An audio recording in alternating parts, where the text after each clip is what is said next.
Yes, guys. Welcome to Bala Sport TV. Yes, We here, sir. man. Kosi George, Premier League, week one is in the book, and most of us team here got a point out of it. Some teams didn't. But we're gonna get to that later on because Mr. Red, Man United, the Red Devil, and then Arsenal, the Gunners, Kosi. What's going on, guys? We are here, man. Yeah, not much. Rounding off week one. Yeah. Week one Not done. bad. Damn, feel good, man. Premier League is back, man. Football is back. Soccer is back. Let's put in that context, soccer. Man, especially today when the last of the dying breeze played the last match of week one, I'm trying to finesse it the way that Coach C would say it, you know what I'm saying? So Chelsea Football Club is back, man. Stamford Bridge boys head to Fulham. It's a very interesting game. George, we talked about earlier, there's two sides to every story. So we are going to get to the Chelsea versus Fulham game that just got done not too long ago. Could Chelsea come on top? The Blues are back. Man, I don't know how this feels, man. I miss this feeling. I miss the feeling that when you're watching the game, the goals go in and the excitement that when the Cole Palmer pass, when Joao Pedro got the first goal, and then before you know, we're seeing Cole Palmer doing what Cole Palmer does, and then you concede. The other feelings start kicking in. The emotions just become up and what's down. The next emotion? So ups and downs. Yeah. So what will be the next? Well, am I gonna scream out loud or am I gonna use a curse word? What's going on? But today game bring all the drama in, man. Fulham 1, Chelsea. Well, Fulham 2, Chelsea 3. Yeah. Chelsea at the cottage against them, and Joao Pedro started with the first goal of the season, man. I picked this guy to have 20-plus goals in this Premier League season if he continue doing what he's doing. I don't know what would Brazil thinking I bring him to the World Cup. That's on them, man. We all know why, but some people might say because I don't like Neymar. But let's get to this game, man. And Morgan Rogers, man, the expensive player, the $150-plus million player. This is what Chelsea fans like me is going to judge Morgan Rogers by. Are you going to score goals? Are you going to create? Are you going to assist? However you got to do, man. This is what we want you to do. Be in the right places to finish some of these loose balls and get your first goal on your debut in the Chelsea uniform in the Premier League. It's not the best of a game of Morgan Rogers I've seen, but he showed up. He did what he had to do. I think even the first goal, Sanchez got a lot to do with that. The equalizer from Josh King, I believe. What a strike, but I think Sanchez should have saved the ball and Morgan Rogers should have done better defensively. And of course, Cole Palmer, boy. I think my boy is back, man. First game, he looked sharp. The turns, the quickness, he's looking to create. Every time when he get the ball, he's looking to go forward, and that's what we need him to do and make it 3-1. But Fulham wasn't done yet because it's still a London rivalry, no matter how you look at it. And it wasn't going to be easy. It's a Premier League game, and there was a lot of running. And 3-2, the nerves start kicking again. Wait a minute here. What's going to happen here? Are we going to see the old Chelsea when, the lack of discipline and see how things are going to be? And one thing that Alonso did that I look at and say the past coaches would have did something different. His substitutes was not defensive players. Though he still brought in the Estevas. He still brought in the Neto. Yes, he brought in. We got to talk about Enzo. I think every stadium is going to boo Enzo that's English. Let's just get that out of the way. So the booing happening. But Alonso did that. He wasn't scared to say, I'm just going to, bring defenders in to close out the game, to worry about not to get scored on. He still continued with the game plan. He said, smart. It worked out.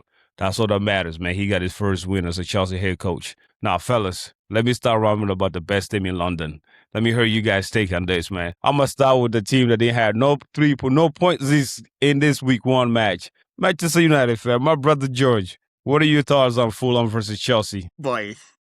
Here we go with Chelsea fans. Well, that was a good start to the Premier League season by Chelsea, especially given that they got their first goal within the first minute. That was quick. As I was watching the game, one thing that hit me, I was like, who was the loser for this game? And I went straight to Brazil. And I go, why didn't Brazil bring Pedro to the World Cup?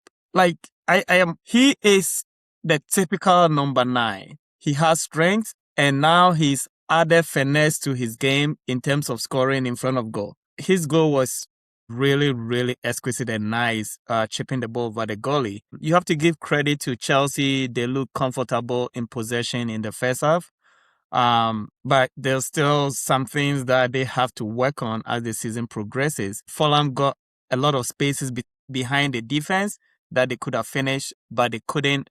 And one thing that is going to go in Chelsea's favor this year is that they don't have a lot of distraction. They are always only going to focus on the local league and Cup or FA Cup. They don't have Champions League to worry about. So they have a full week to practice. You know, I'm not gonna cut you off, but go ahead. Man United fan got a lot of nerves. I think that is going to help them in the long run. But Chelsea is always going to be Chelsea at some point. They still have 45 players, and there's going to be some players not getting playing time that are going to cause distraction in the dressing room. So we wait to see. As I say, it's the first game of the season, and I wish Chelsea fans keep the same energy throughout the year. That's what I'm going to say. You know, yes. We are Manchester United this season. We only playing local. We're not going out to play in the Champions Leagues. And well said, I agree. You know, but the difference is that I do agree to. No, I should have said that. Wait, point of correction. I should have said, even though Chelsea is not playing Champions League, their stadium is going to be used for Champions League. Just so our fans that are living in London would know that they can still go to the Stamford Bridge and watch Champions League games. You know, there's still going to be Champions League going on at the bridge. I just want to point that one out. All right, thank you. Welcome back to the Champions League, Manchester United. Yeah, thank you. Yeah. Let's see how long you guys survive. Probably gonna end up like Tottenham last season. Kosi, you and I was texting. Well, he texted me when I was watching the game. Of course, I mean, at the moment, I couldn't reply because, I got the lenses on the bridge, So you mentioned a lot of things about, what Chelsea's missing moving forward to compete against Arsenal because it seemed like that's the only team we could compete against at this because, we don't worry about Manchester United or shit pool.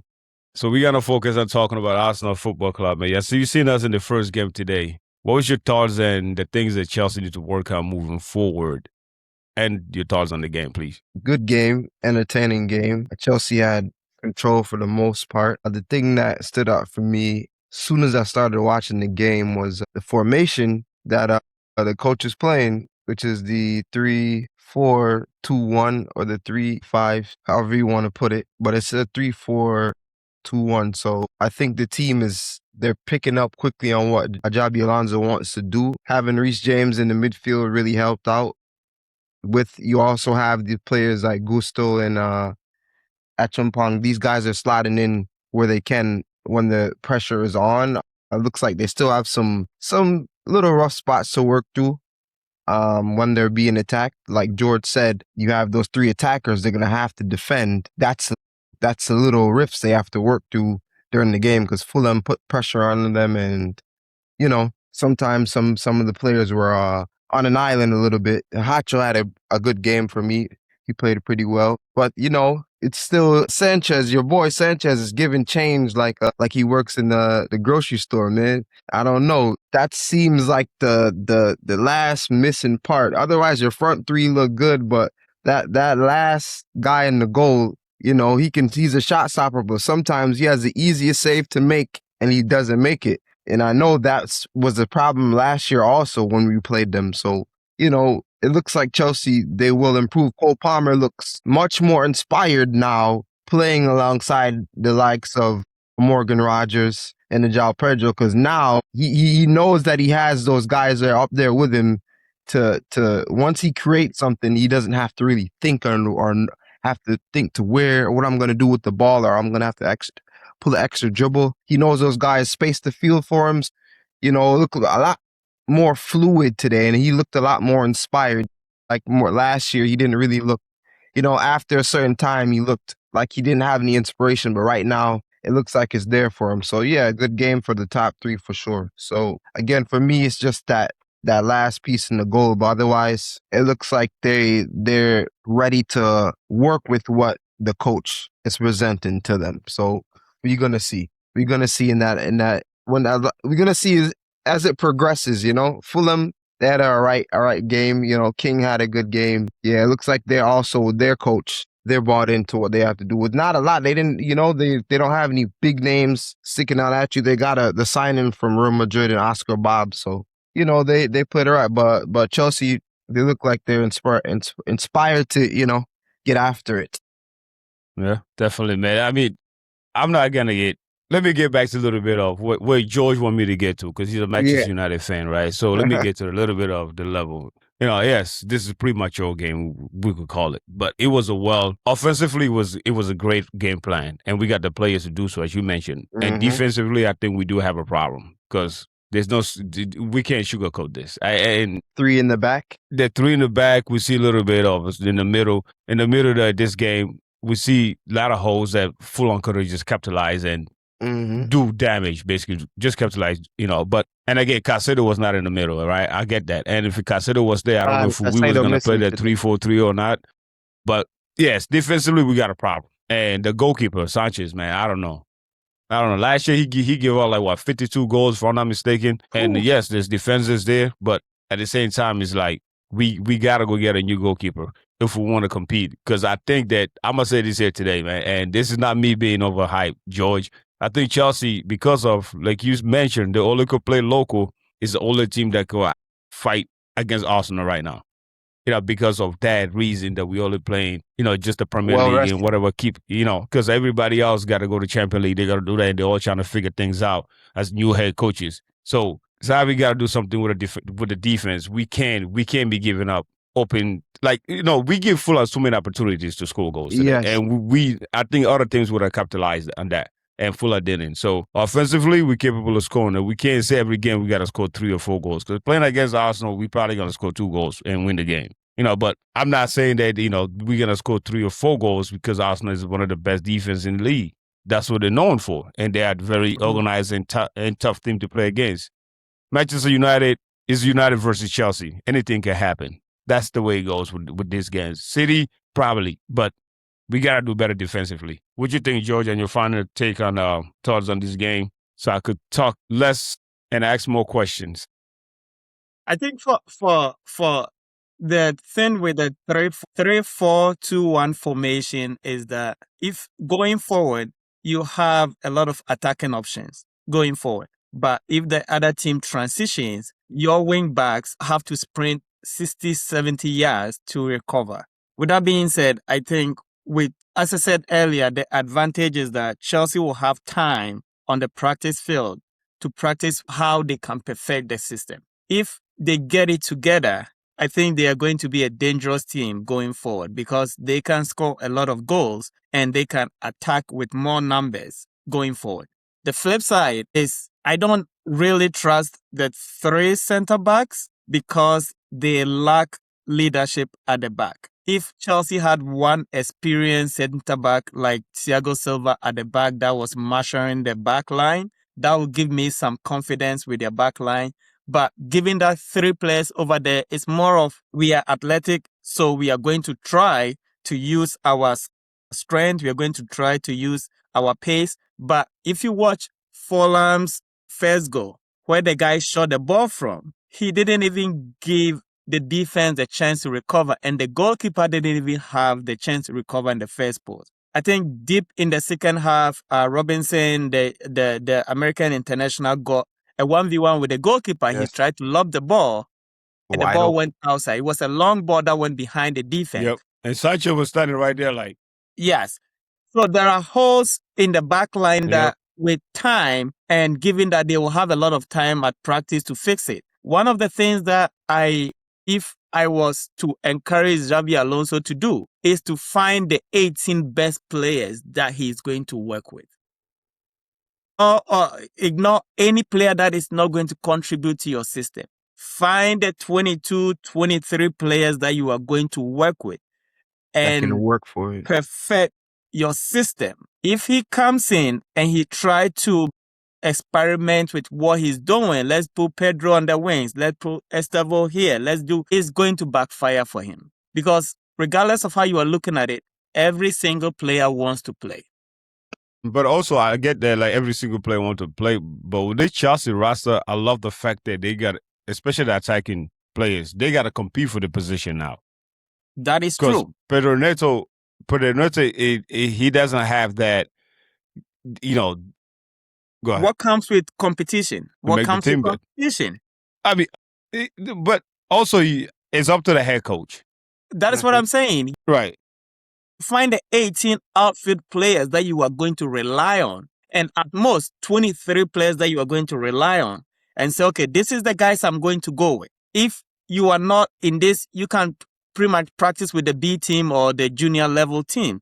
These are the guys I'm going to work with. You have to limit the number of players that you have to make sure you are getting, because it's the 3-4-2-1 formation is new to the Chelsea players. Remember, he didn't bring in a lot of guys that are used to his system. Mm-hmm. He is making use of what he already have at Chelsea. So he has to limit or screen the players down to who is going to work best with who and who is going to make his system work best. So that will be my encouragement for him. The first game of the season, they started really nice. They got their first goal within the first minute. Everything went in Chelsea's favor. But as time goes on, teams are going to figure out how to beat the system. Yeah. Do you have the players, if teams counter your system, to adapt and adjust? And that will be the difficulty going forward. And as I told you on the previous episode, they are still going to have growing pains. So he has to find the guys that are going to go to war with him. Yeah. And not kids that want to make a name for themselves. The second goal is also, I believe, a long ball too. If I'm not mistaken, it came. So that's it was a defensive error also before you get to Sanchez. It's like a misclearance. And if you notice, the other person that have experience of playing the three in the back is actually the new guy, Lacrosse from yeah. So you can see he really put some shift in. I think he beside Cole Palmer, he's a man of the match. And defensively, the way he was playing. Because he's the only one that really show up. Yeah, he had the assist for the Rogers goal. And then, Josh Archimpong, he's young. There's a few times he got cut up, but he's still learning. But I agree with you, what you said, George, 100%. And we got a lot of work to do. And this is not just, even when I was watching the game, I was like, damn, if we lose the ball here, what's going to happen? Yeah. You will score a lot of goals, but,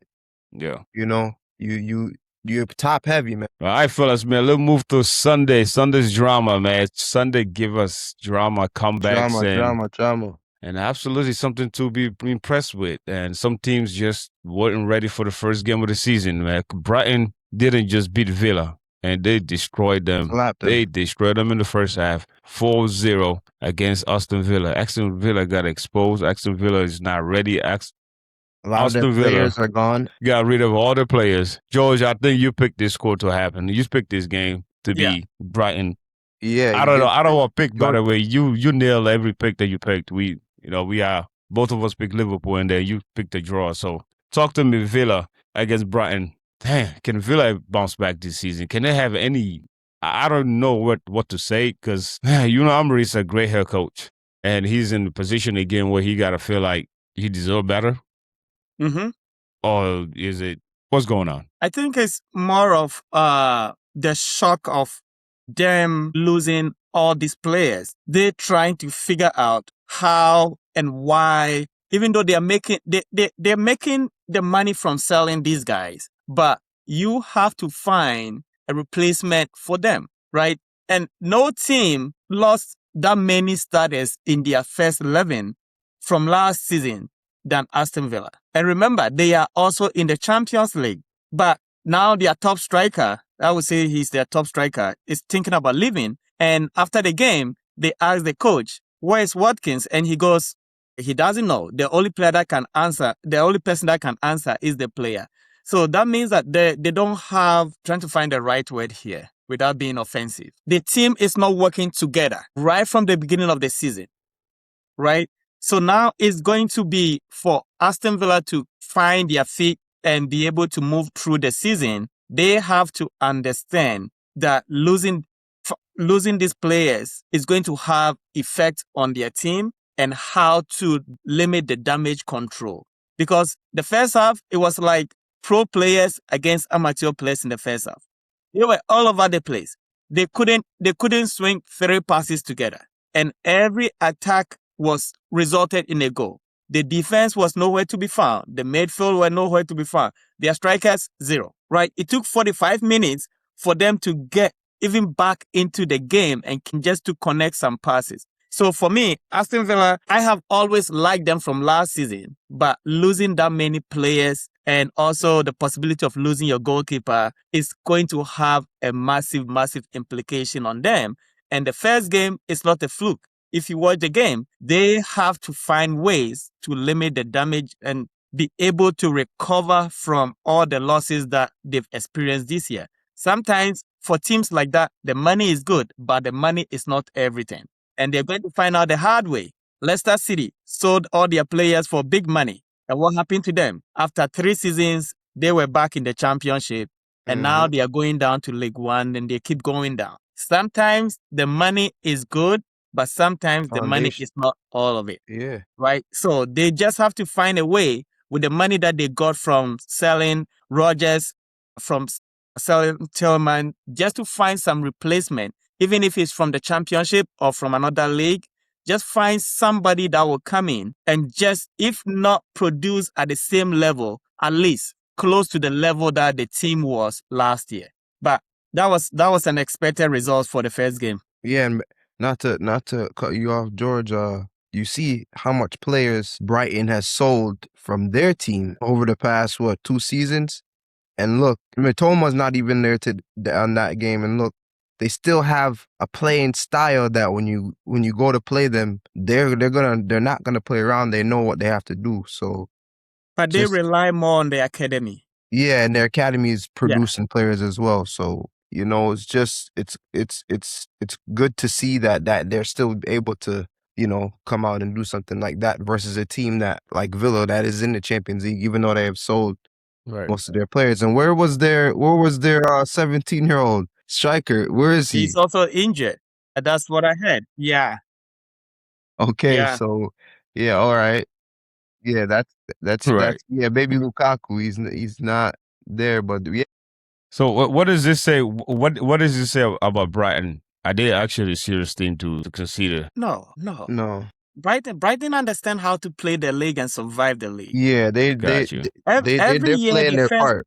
First 4 games of the season, they have come to the league. The first 4 games, they get as many points as they can. In the first quarter of the season. So and then in the middle, they start going down. But at the end of the year, they also hang out around the middle of so they understand how to play the league and how to survive the league.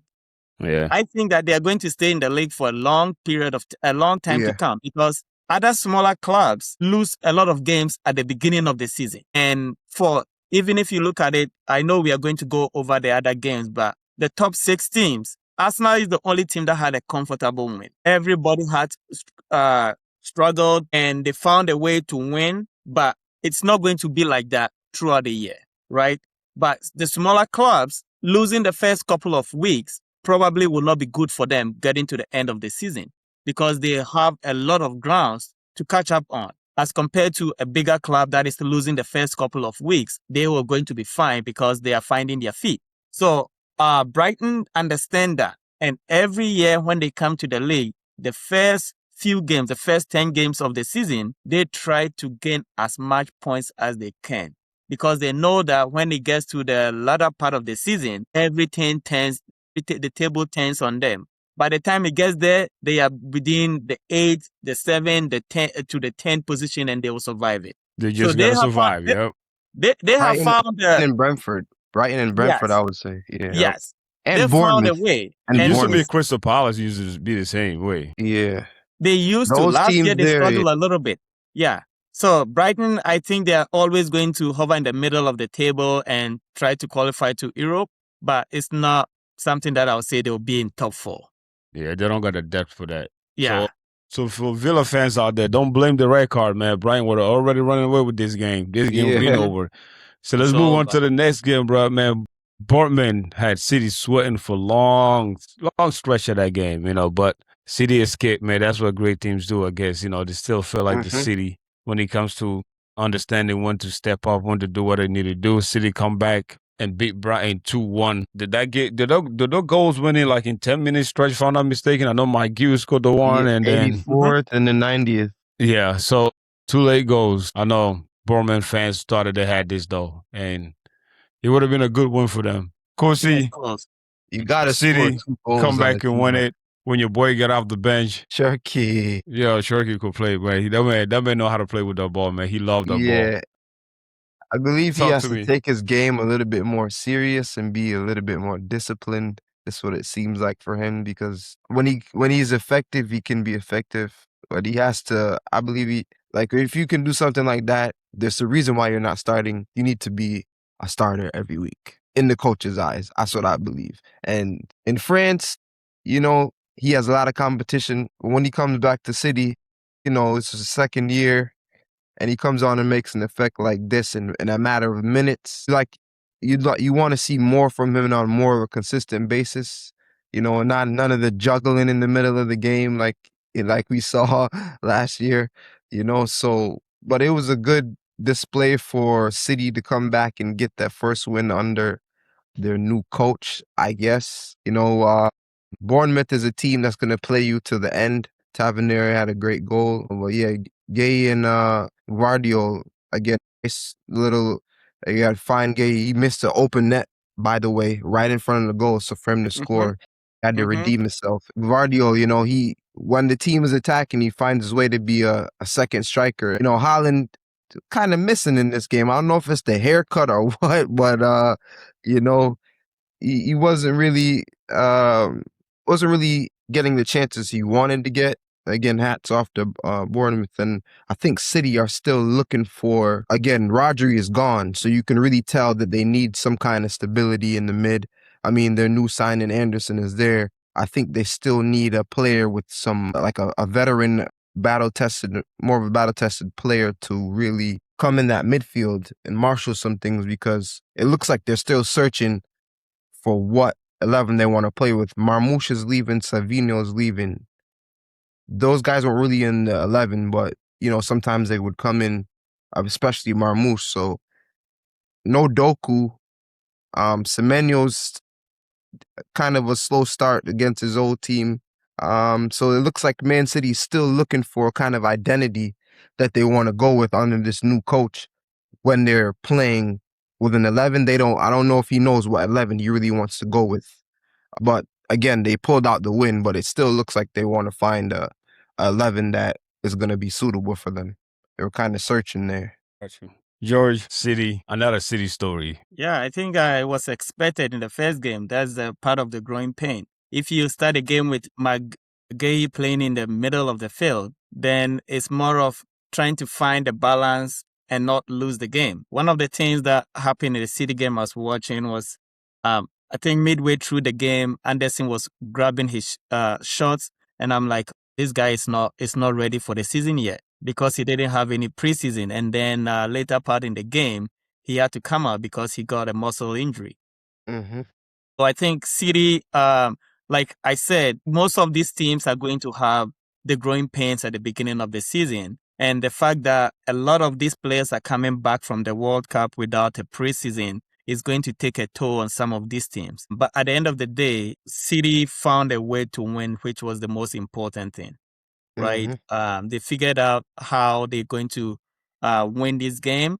And it came from, I don't know if Maguire is going to be a defender now or a midfielder, but the goals came out from the two defenders. Mm-hmm.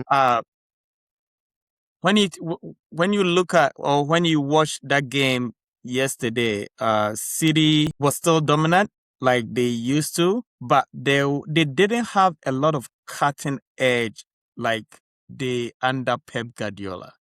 It was more of trying to figure out the system that they are playing, and also trying to figure out how they are going to play going forward. So Haaland was all over the field, but he didn't get the services that he needed. He missed a clear opportunity at the beginning. Apart from that, I didn't see him do much in the game. Yeah, and that is going to be a little problem, because the players that he was playing with, the three attacking players, they are all goal first. None of them were like assist first. So until Shaki came in, and you cannot also play him in a game where the other team is going to attack Man City, because he doesn't defend. Right. So they have to find the middle ground on what and where they are going to utilize him, because he's a magician on the ball. When he has it, he's a delight to watch. But when the other team has the ball, he is of no use. And that is going to be part of the coach is going to have to make some difficult decisions. But as I said, because of their experience and them knowing how to win, they figured out a way to win the game. I mean, they got a 90 plus 2 92nd minute goal. There was no way Bournemouth was going to come back from that. So I'll give them props for finding ways to win, even though the game was difficult for them. Yeah. Maresca get his first win. Go ahead. O'Reilly was playing what? They have here center attacking mid. And last year he was playing left back. Left back, yeah. And they're very effective from there too. See this? It's like, things are being all changed around that it looked like Holland's looking around like, come on, you got to, what is something going got on? to, yeah. But Enzo Maresca get his first win as a city coach, and this is the kind of thing that Enzo Maresca would do. This is the kind of starting lineups Enzo Maresca is gonna go out there put. He sent a message to the owners: do whatever you can, pay the 120 plus million, go get Enzo from Chelsea. Enzo Fernandez.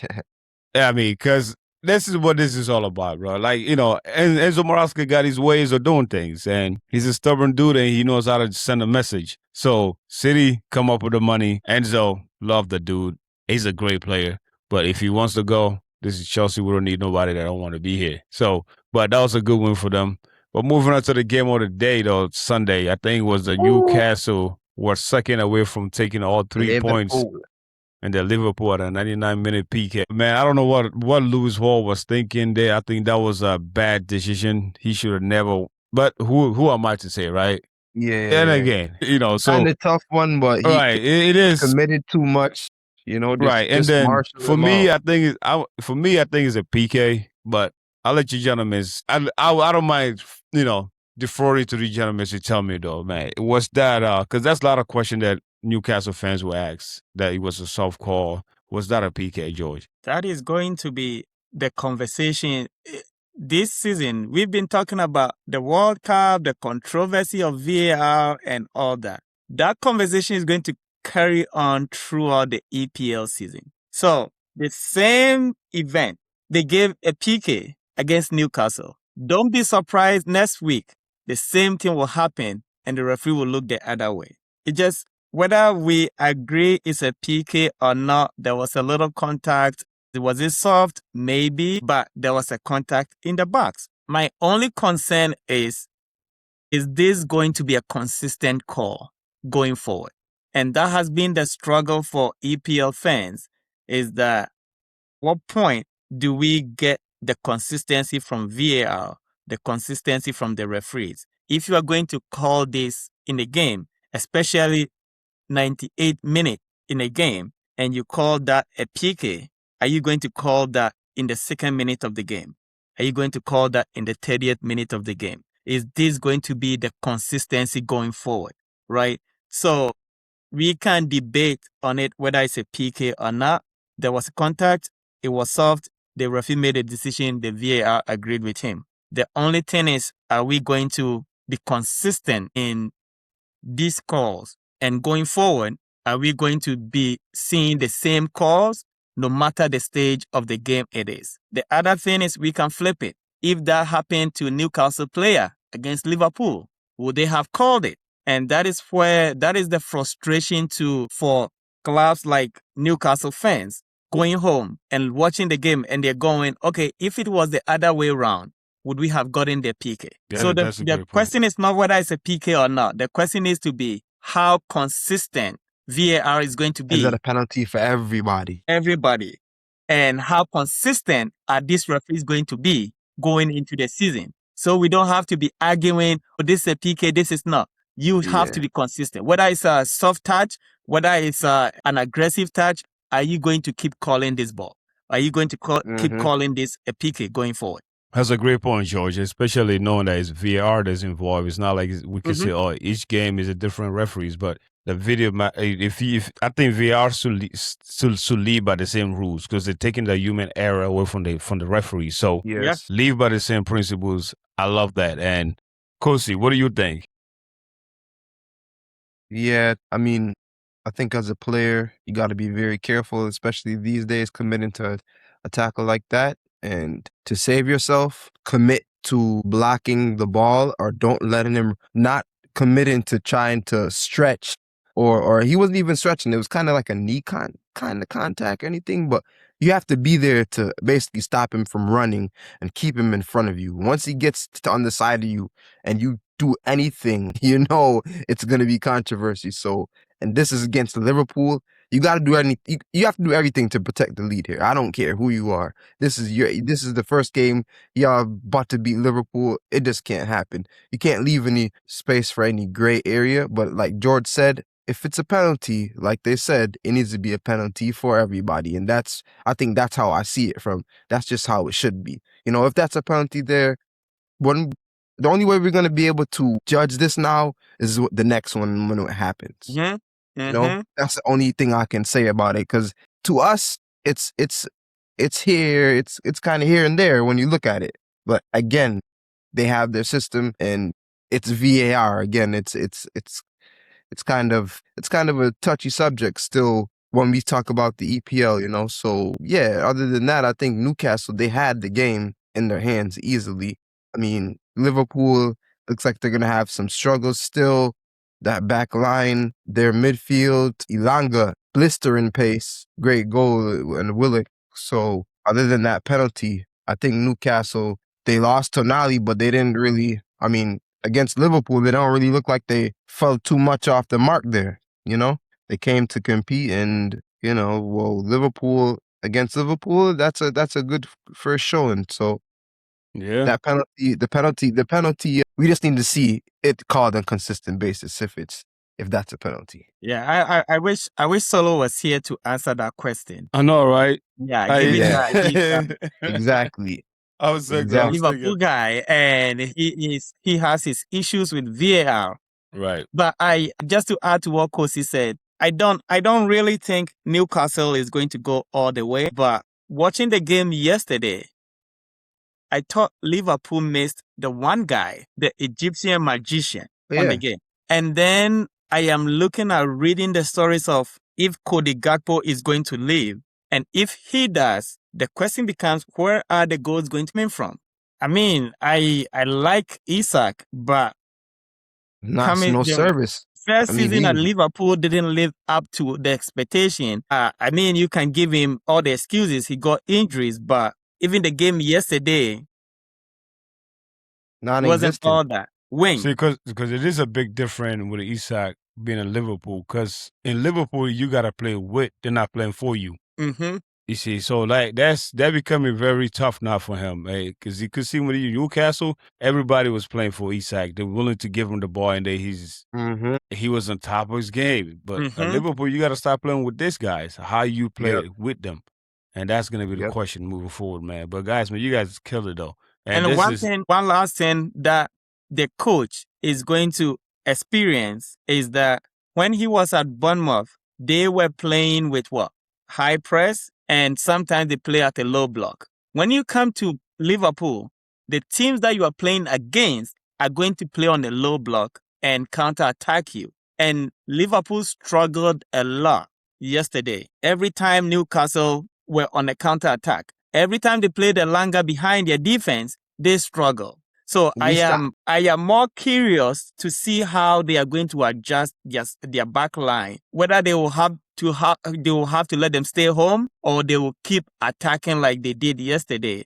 Because a lot of the teams in the EPL are going to play in the low block and they are going to ask you to break them down and they're going to counter-attack you. So if Frimpong is going to go all the way and push up, they have to is Van Dijk going to be able to cover that space behind him, right? So it's going to be interesting how Liverpool respond going forward through the season and how they are going to grow through the pains and what the coach is going to ask of them. Supposedly Minte to Liverpool. Yeah, Liverpool survived. Newcastle feel like they should have won this game. Either way. But fellas, man, we're going to start something new here. So every Premier League game, the closeout week, every week, I'm going to ask you guys a few questions. Who's the best winner? who's the who's the biggest winner and who's the biggest disappointment. And of course, the craziest finish in the game. So it's 3. I might mix it around sometimes. But so George, who's the biggest winner in this? Hull City. Hull City is the biggest winner. I would say Hull. Yeah, they. Did you hear what their owner said? What, are they all getting cars or something? Yeah, he said they had about 7 absentees. This dude was trying to say that they beat Man United with their B team. Oh, goodness. My word. Wow. Okay, Cozy, you agree with that? That's the biggest winner? Yes, we'll take Hull. All Hull right. beating Man U the first time and they're back in the Premier. Yes, they're the biggest. All right. So if that's the biggest winner, who's the biggest disappointment? Tottenham. Spurs. Ooh. Easy. Ooh. You don't spend all that money and come on and look like a street ball team, like our pickup team that we have here. Just nice jerseys. Like, dude, you bought all these players before preseason. They had preseason together. They cannot look like that. Right, yo. It's the way you guys just said it, like, not even think about it. No. No, Spurs. Yeah. Spurs. There is no if and buts about that. That was, yeah. I was going to say Villa, but after you explain what you just did, yeah, definitely. Spurs. Yeah, definitely Spurs. So what's the craziest finish? Sunderland game for me, even though they lost. Sunderland and it's Yeah? Yeah, that was. You guys don't think the Liverpool and the Newcastle game was crazy? It was crazy, but Sunderland goal was crazy. Yeah. I think the Newcastle and Liverpool game was more controversial. There's a controversy attached to it. Got you. Yeah. Right? And Ipswich game was more of somebody found a way to win the game. Yeah. So I would say I agree with Kosi. Yeah. Fellas, man, appreciate you guys, man. Match week 1, Premier League. Like, share, it's already subscribe. telling us a lot of things. It's telling us a lot of things, man. But one thing for sure, the Premier League is back, and we're here. Back. But TV, man. George, Kosi, appreciate you guys, man. Kosi. Respect. All right.